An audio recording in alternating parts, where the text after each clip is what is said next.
Dr. Reverend John Lukwata from the Catholic University of East Africa.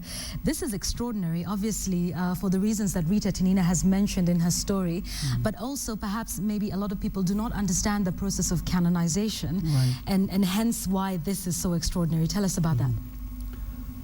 Well, this is an extraordinary day.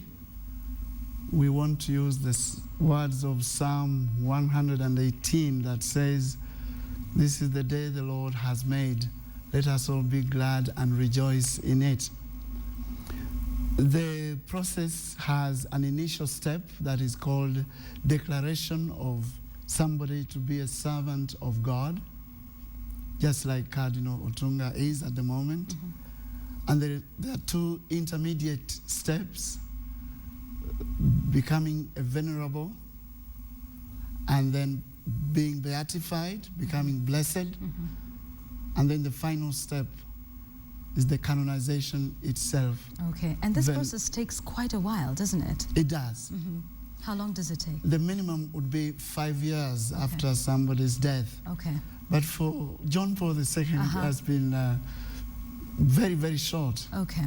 Why do you think that is? Why is it so extraordinary for, now we call him St. John Paul II? Right. Why is it so, why were some of those steps skipped? Why was it done less than 5 years after his death? Right. Yvonne, you know that even as John Paul was still alive, he was an extraordinary man of God.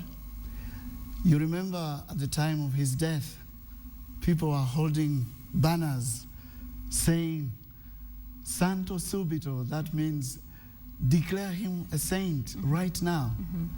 It looks like Pope Francis has this time round listened to the mood of the people across the world. Okay. You've mentioned Cardinal Otunga because he's also going through the same process, and this would just bring it closer home. That's right. What's the progress of, shall we say, his canonization? What's the process of his journey right now towards sainthood? And when could we possibly see the same ceremony that we've seen at the Vatican for the late Cardinal Otunga? Maybe 5-10 years from now. I like to say this, that it is God that makes people saints.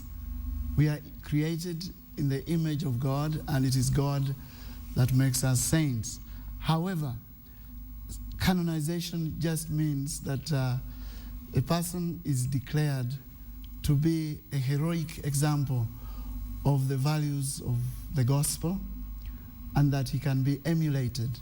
He is a good example. For Cardinal Otunga, he's at the stage of the servant of God, and he will have to move to all those other steps: venerable, blessed, and then saint. But already there is an enormous outpouring of passion for his sainthood.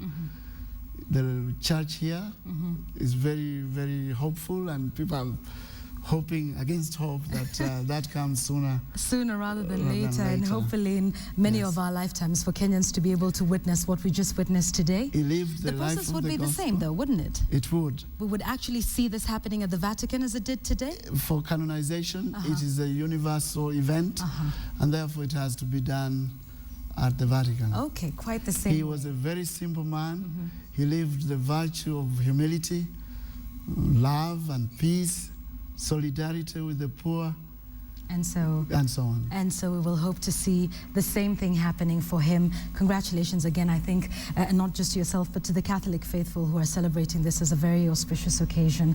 We thank you so much for joining us. We've been speaking to Reverend John Lukwata. He's from Catholic University, speaking about the significance of the canonization of two popes that took place today.